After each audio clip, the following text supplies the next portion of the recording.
big news from Valve in regards to tournament organizers and team partnerships ending in 2025. So no more partner teams, and then invitations will be based off Valve's ranking system. To get a professional opinion, I got Spray XD, professional CS coach, former ATK, and Cloud9 here. What's up, Spray? What's up? What's up, guys? What's your initial thoughts on this ruling and policy change? First of all, it's gonna be like quite a bit of time up until it happens. 2025 from what I've read. Yeah, a year and a But half. yeah. But generally I do think it's a positive change. I've like already expressed what I think on Twitter, but I think that it opens up a lot of opportunities for tier 2 and 3 players to actually grow and prove themselves. It's kind of like what we saw in the Paris Major, right? It's Yeah. kind of like the same thing. And I think like a lot of talent will start to grow, and also like some tier 1 teams that like our partner currently and have those spots to play in all those tier 1 events will probably go down a bit, because there are some really really good teams like Nine, Apex, and such in tier 2 that will get those opportunities and spots a bit more now. Yeah, also like, I don't want to put EG under the bus, but they are a Blast partner as well as ESL, and Yeah. I don't think they've won a best of 3 in 3 to 4 years. So, you know, Oh no, they beat Heroic. oh, Don't okay, forget yeah, that. yeah, they'd be heroic, but regardless, you get what I'm saying. Like they haven't Yeah. like due to their partnership, they were still able to play, it get invited. Before I continue, here's a quick word from the sponsor. This video is sponsored by Skins Monkey, a trading platform where you can instantly get new skins by trading in your old ones. All you have to do is click on your item, see how much it's worth, then pick out some new skins. What I love about Skins Monkey is that you can take a bunch of your skins that you don't want and trade up for a better one like I'm doing here, essentially upgrading. Besides trading, you can also buy CSGO skins for cheap with a 30% deposit bonus, and if you use my code NART, you get an additional 5%. Make sure to use the link in the description and code NART to get all the extra bonuses.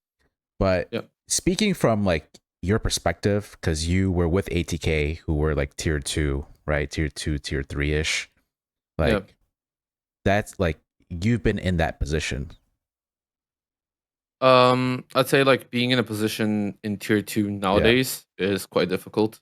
Like actually qualifying to those events from NA or Exactly. Europe, you get so many like limited slots actually in Mhm. those events that it's really hard to go through like the open circuit and just open qualifier, close qualifier, and then you only have one slot out of like 16 teams, Yeah, and and every single team is good. yeah, also to bring to that point, like Snappy's been very vocative about this, and how they've always had to play these blast qualifiers, and there's like 20 of them for them to actually get a slot, and like you said, limited slots as well. Yeah, it's like the Blast qualifiers in Europe, if I'm not mistaken. Yeah. There are like a couple of them, but there's only like either one or two teams that qualify, and you got like Fnatic and all those teams like battling out. Like I think VP, right? I'm pretty sure VP Hmm. is playing it. Cloud9, Yeah. like Yeah. all those teams like have to go through those qualifiers, which is quite insane to me. You know what also is a point is like teams like Apex and these other orgs, that didn't have partnerships, that they're more suited to attract better players now, Oh because yeah, for a sure. lot of these Yeah, players didn't want to go to these teams. They preferred the partner team, so they didn't have to play all these, qualifiers and more matches. yeah, definitely. I think So, it's like it's a big thing. Definitely to attract like players nowadays, it'll be way easier because like a lot of players' decisions mhm. in like the tier 1 space is around of like, do you have Blast and ESL partnership? And if this team just has an ESL partnership, I'd rather go and play more events, you know? Yeah. And nowadays it's like, all right, I want to be on the best team. I want to actually compete for the best team, and I'll go for the money or go for the bigger org. I want to actually be the best, which Yeah. is something that you always consider. But like, for example, take OG, they're also like not great, right? They're Yeah. like EG, and they have those two slots and they continue to play everything. But they can attract every player to them just because they have those two slots. Where a team like Apex, who's doing like really, really good right now, and even like Gamer Legion, for example, Mhm. they even like after the changes they're doing good, they can't even like attract players of the same caliber. Yeah, definitely. Now I have to move on to this point here about like some issues with this policy. Is first off, like you said at the major, like some of your favorite teams might not make it. Upsets are going to Yeah, happen, like we see at the major. So definitely. that's definitely in a Well, con. well, I'd say with the right format, Yeah, absence won't happen. Well, they will, but more limited. yeah. Well, definitely The like major format we're is bad. definitely gonna also see like a lot more qualifiers, and then like best Oh of yeah, ones, yeah. So I online. mean, So it really yeah, depends on how ESL and Blast are going to approach this now. yeah, Like I've read that there will be more information coming up in the next month. for sure. Um, but it will be really interesting because currently, like the open circuit that we have right now is not suitable for what Valve is trying to do. I think a lot of the formats are bad online and on LAN. Like if you take even like I said the major for example, I think the format is horrible. I think everyone needs to kind of like look under their skin and see what's the problem in their open circuit and try to like work towards something Mhm. better together. Yeah, to touch base on that, there's also with this news change, there's probably more TOs that are gonna come in now, and then there's gonna be more events that are gonna come out. And then I don't know if you remember like back then, like players were saying that there was way too many events. I mean, even now, honestly, You think if so? if you're a Okay, tier okay. two If you're team, not, yeah, yeah. If you're not tier one, yeah. yeah, but I think it won't be Hmm. as bad because if you look at teams like let's say Miles, for example, if you take them into this like this season, you just consider this season alone, they basically didn't play anything. Like they barely have any maps. Where like True. a lot of like the like nines, Apex, whatever, like that currently like are on top game religions are like 250 plus maps, and Miles is sitting on like 50. So it's definitely like hurting the team's performance in that regard. Because to actually win officials, you gotta play more officials and get used to it. Like it's good, but it's good to have that balance. In tier two, you kind of have to do it. Tier one, Yeah. you don't, but you kind of want to kind of find the balance, because you Yeah. see some tier one teams accepting some invites on online tournaments nowadays.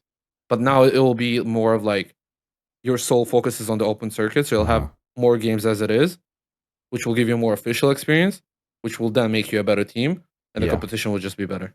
So regarding this, teams are gonna have to play more events because the invites is based off how much you win, the prize pool wise. Yep. So like let's say like, oh, this random tournament just came out of nowhere with $1 million prize pool. You're gonna Gamers have 8. you're gonna have to play it because otherwise your ranking's gonna drop. Exactly. Like it's obviously not just the prize pool and the Yeah. win percentage. Like there's a whole graph I remember reading about it, but Mm-hmm. generally like yeah, you want to win and you want to be dominant, which then will you'll start seeing teams and players be a bit more passionate, I think. And those teams that are already like in a comfortable spot right now, like the top teams that are comfortable where they are, they'll have to work extra hard to actually like remain their spots. Which I think is like a really positive thing because if they won't grind as much, you'll have Mm-hmm. the actual grinders go up, which is what I think every CS fan wants to see. They want to see the better team and not just like, the org, for Yeah, example. that's definitely good. But there's also another issue with money. So regarding Yeah. the finances, a lot of people are saying like this is gonna hurt the organizations. These orgs spent so much money buying these partner slots. Now they're worthless. And these orgs already struggled to make money in the first place. Now it's gonna be 10 times worse as we see a lot of orgs, falling apart. And like this move makes it like harder to invest in CS, and it's hard already enough, to have a stable income for these teams. What do you think about this? Um, Generally, I would say yes and no. Hmm. Um, the Louvre agreement and the Blast partnerships are obviously they have a date that they expire, Yeah. so you have to kind of like renew it and pay more. Like that's the agreement basically. But I assume like both of the agreements ended 2025 or even like a bit later on. So it didn't like hurt them that much financially in terms of like buying the spot because they kind of knew it beforehand. But it's a big hit to the orgs since they don't have like those secure spots in events, Yeah. and you just attending those events is attracting more sponsors, obviously, and getting you more cash flow. So they will definitely like have to think of a new business module on how to profit from the team, which Mhm. is I won't think that will be that difficult. Because if you have a good team as it is, like they'll still be in all those places. Uh, well, they should be in all those places.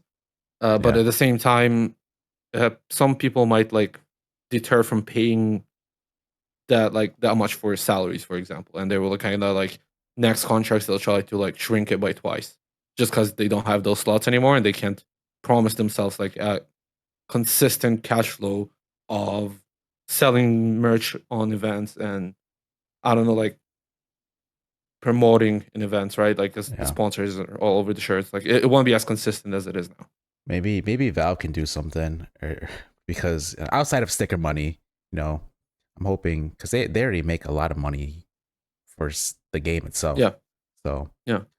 I mean, maybe they increase the price pool of the majors. Who yeah. knows? Maybe they find a way of like getting a bigger cut to the orgs and the players. Okay. For sticker money, Um, maybe. yeah, Yeah. I would assume it's possible. I would assume it's very possible.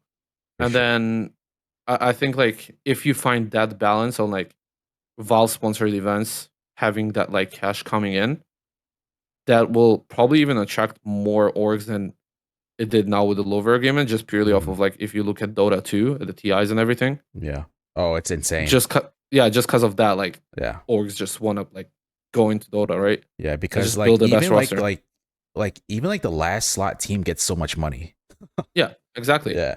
Exactly. And it's like it's insane, but at the same time, like as an org, it'll make sense for you to build the best team that you possibly can under the budget that you can Yeah. and try to do whatever is possible for you to get to the TI. So CSGO TI or whatever it is, right? Yeah.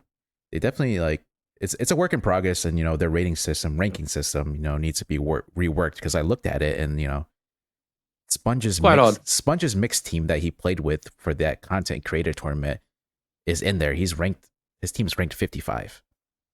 So it definitely needs reworked. But do you have any other points or any other comments? I would just say that I know some people don't really like the change Uh or whatever it is. I read some things on Twitter, and some people they like it, some people they don't. But yeah. just there's one thing to remember about CS2, CS:GO, whatever it is. They won't release it up until it's like fully worked on and fully thought on. Uh, And I assume that that's just like the prototype version of like you said the rankings and whatever. yeah, yeah, And I'm pretty sure there will be a lot of changes coming up, and you got like a year and a half up until it for actually goes sure. live. Like So there's a lot of time. Yeah, like what the blog post says to end it with, there will be some rough edges to the transition, but we're committed to the long-term health of Counter-Strike as a sport and are looking forward to its bright and open future. Exactly. That's all that you need to know, basically. All right, and that's going to wrap it up. Thank you, Spray. Appreciate it. No worries. Thank you.